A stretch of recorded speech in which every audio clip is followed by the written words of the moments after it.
Hey guys, Chris here, and I'm a Ukrainian Canadian. Today is October 28th, 2022, and let's get over the news happening in Ukraine, shall we? So there's lots of things to cover today. Yesterday was a conference that Putin had in Valdai, and that's the first topic I wanted to hit. So he says or said that he rules out using nuclear weapons in Ukraine. And he specifically accused the United States and its allies of trying to dictate their terms to other nations in a dangerous, bloody, and dirty domination game. It's funny, I could swear there's another country literally doing the same thing right now. Oh, that's right, it's Putin. I think it just honestly, he's losing the narrative. He ran out of things to say. And obviously, the biggest thing that people are afraid of right now is this nuclear rhetoric. But I think that he's not going to use it. Putin obviously is a man that fears life. And, judging by the way that he's so paranoid, he has doctors following him around all the time. And it's simply not in his interest to be using these weapons. Is it still possible that he uses them? Of course it is. Nothing is, being ruled out here. But I think that in this conference, he's trying to distance himself away from this narrative because he knows the implications and the consequences of him using that. And I think the United States and the West and its allies have really made it clear that if he crosses that line, there'll be severe consequences for the Russian army. And I believe that, of course, they're probably not going to retaliate with a nuclear response if that goes that way. But for sure, there will be consequences as to the military bases in Russia. I think NATO really understands and knows which areas they'll be hitting if Putin decides to go that way. But that's going to be a very last resort option for Putin. And there was also an article that came out a couple of days ago. I forgot from where, but I read it. And Putin was briefed about, the consequences of going a nuclear way. So I think that he really understands that. So we'll have to see, but I really don't think that Putin wants to go that way.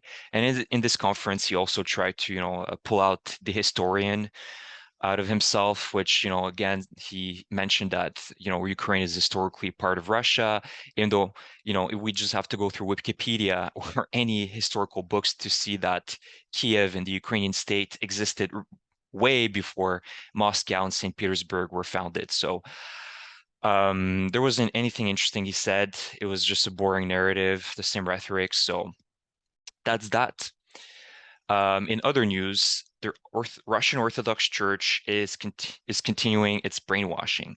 So Russian women that were worried about their sons who are dying in Ukraine should have more babies, says an influential Russian Orthodox priest.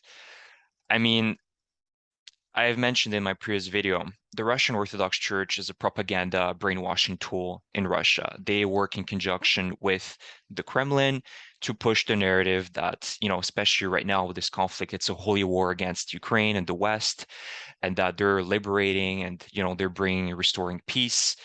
And unfortunately, Russian people from the most destitute parts of the country are believing all that. They have put a lot of their values and faith in the Russian Orthodox Church, and they don't question it. That's the unfortunate part. And, this church has become essentially just a propaganda tool. Elon Musk has finalized the deal to buy Twitter. So yesterday he managed to finally buy Twitter for $44 billion American dollars. And he instantly dismissed the company's CEO and chief financial officer. That was among his first moves. So it'll be interesting to see what the future holds for Twitter. I am myself, very intricately following this, but Elon is weird. He showed his support for Ukraine in the beginning of the war by sending his Starlink terminals, which are super helpful for the Ukrainian soldiers.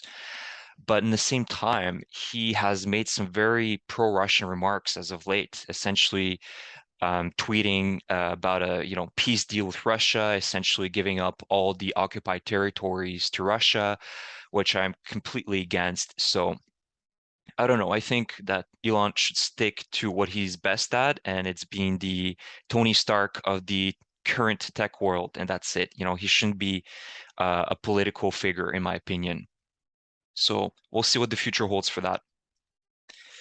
And moving ahead in Kiev, so I don't know if you guys remember, but on day 3 of the invasion, this apartment block was hit by a Russian ballistic missile.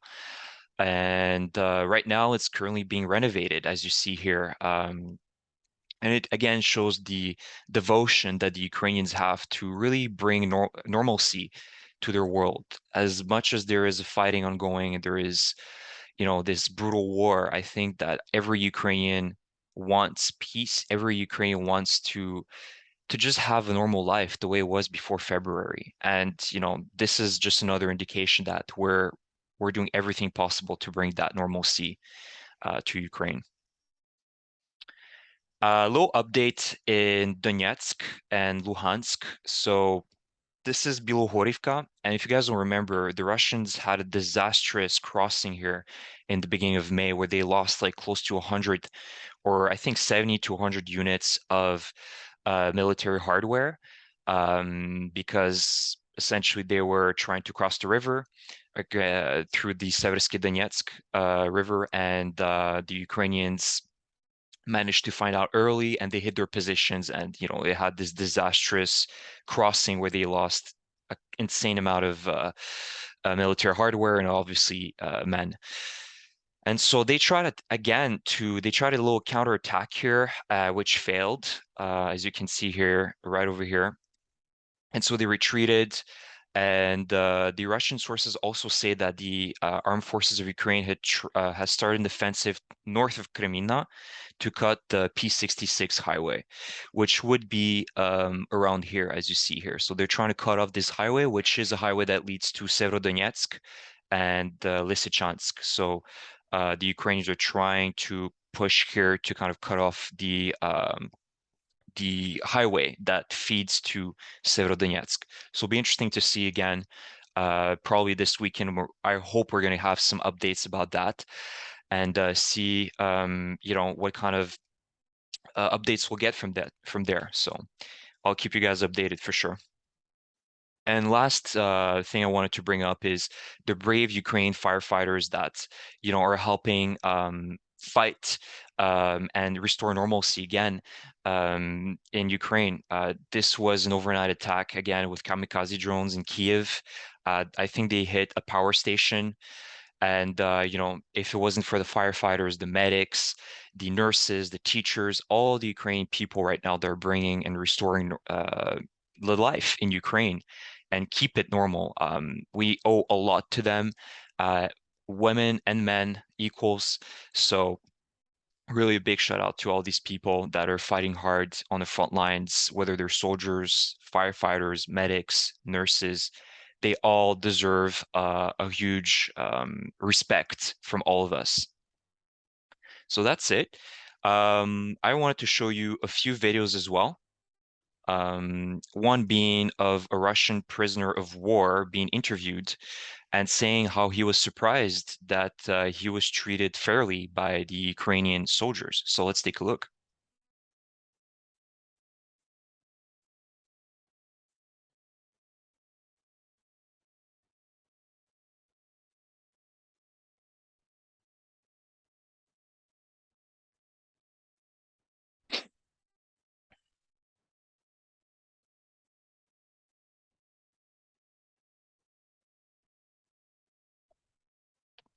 And he's crying, he's becoming emotional.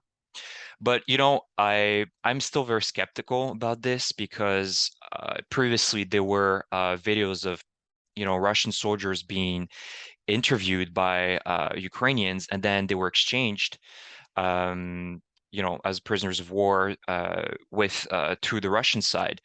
And they had these interviews saying the same thing. Oh, we were treated so fairly, and we weren't beaten. We were super surprised. And then they were being interviewed by the Russian media, and then they just spewed lies that the Ukrainian soldiers were torturing them, they were beating them, that they weren't fed, that it was horrible conditions. And you could clearly see in one of these videos the soldier himself, he was well fed. You could see that he wasn't like, it's not like he was 20 kilos, he weighed 20 kilos or something. Like he was pretty like fit and he looked well fed. And so again, I'm very skeptical about, these soldiers saying this when being interviewed by the Ukrainian side. And then I'm very, interested to see if they're going to be exchanged, what they're going to be saying to the Russian media. So I'll keep you guys updated about this guy if he gets exchanged and what he's going to say to the Russian media. In other news, this is the aftermath of the Shakhtarsk strike. As you guys remember yesterday, I showed you the video of that big fire, and there's a very sad looking DNR soldier posing with pictures. Yeah, so you can see these are fuel tankers. So obviously this was a very good strike for the Ukrainian army. We definitely hurt their logistical supplies. So yeah.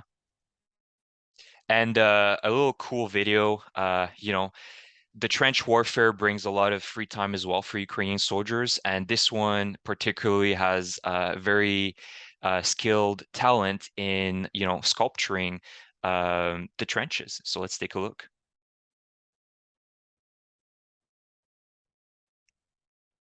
Master Ivan,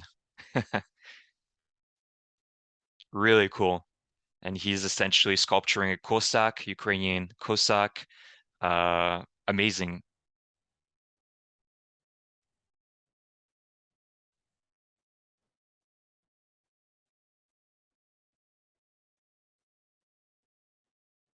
And he's saying that this is a symbol of our goodwill as well. So there's the Cossack and the symbol of our goodwill on the left.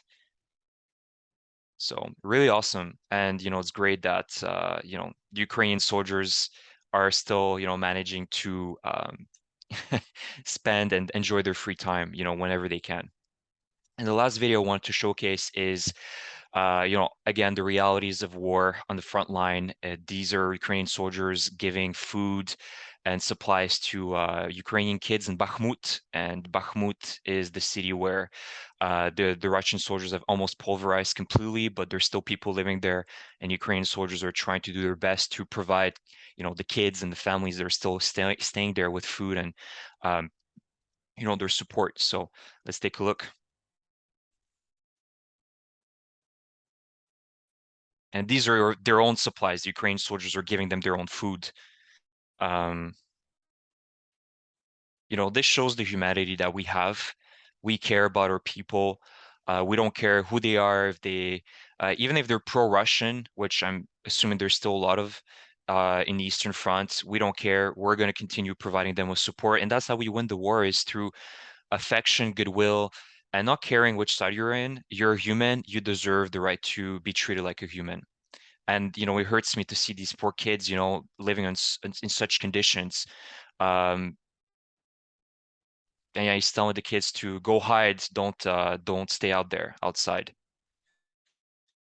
It really hurts. It hurts to see that, and that's the reality. Some of these kids are, and I think all Ukrainian kids that are living in Ukraine have lost a big part of their childhood, through this war, and their infancy has been stolen by Russia. So that's it, guys. I appreciate your support. Please leave me a like, leave a comment if you enjoyed my video, and subscribe to my channel if you haven't done it yet. I really appreciate your support, and I'll see you guys in the next video. Thank you.